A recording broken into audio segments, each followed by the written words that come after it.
I'm in Oxford, England to drive the new Mini. But this isn't any old Mini. This one is a bit different. This is Mini's first 5-door car. You see the door at the back? That's it.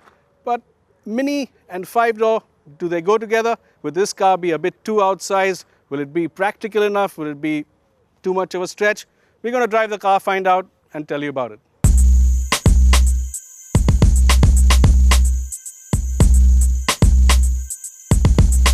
As expected, you get all the Mini styling cues. There's that bulldog-like grimace for the face. Doesn't it look fantastic? These new LED lights from which you can identify this new car.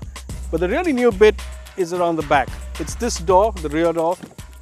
Isn't too large, but looking at it visually, it does take a bit of time to get used to. So how's all that extra space been allocated? Of the 5 doors additional 160 mm length, 70 mm has gone into the wheelbase, and this helps deliver some extra legroom at the back. But is it really enough? Now it's called a Mini, so as you can expect, there isn't going to be too much room here. But once you're in, it's surprisingly comfortable. You do sit a bit low, but there is enough legroom and sufficient headroom as well. Comfort levels, however, are good up front. There's plenty of space in all directions, and finding the right driving position is dead easy too. The steering does feel a bit large, and that's strange considering how sporty this little hatch is. But this is something you also get used to. What really takes your breath away, however, is the dash. Material quality is sound, soft feel plastics are scattered all over, and the clever design only serves to highlight how good the cabin is overall. As on the regular 3-door Mini, the speedometer has been moved from the massive dial on the center console. In its place, you get Mini's version of iDrive, which also has the Mini connected app, which basically replicates every single app you have on your phone.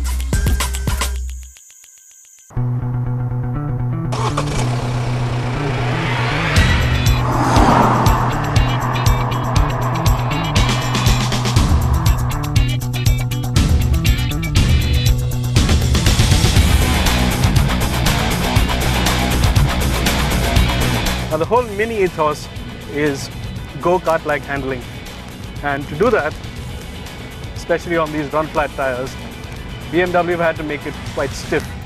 What has helped, however, is this new adaptable suspension, these new adaptable dampers. Right now it's in a sort of comfort mode, and although I'm going down a really rutted track, the Mini is actually taking them quite well, even the sharp bumps. So overall, it's likely to be much more usable in India. Now normally, a longer wheelbase means a reduction in agility, but not here. Mini have tweaked the springs and dampers to give the car more bite and a better turn-in, and the electric steering has been made a bit faster too. So there's a nice balance to it that feels pretty neutral. The steering is a bit lifeless, but it is accurate and direct, so chucking the Mini around is really plenty of fun.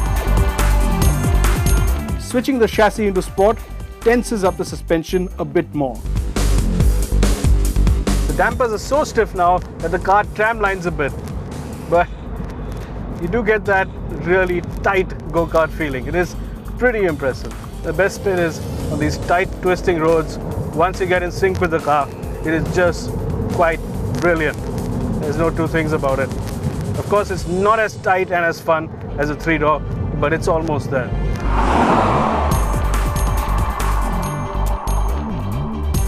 BMW's 4-cylinder diesel used here by Mini is still a bit grumbly, and it doesn't seem very punchy in the earlier gears. But once the gearing lengthens, it really does feel nice.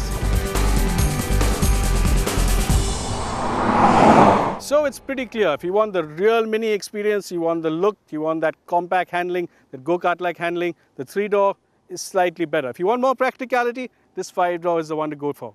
The cars are going to be in India sometime around November, so look out for a full review on the Autocar India show.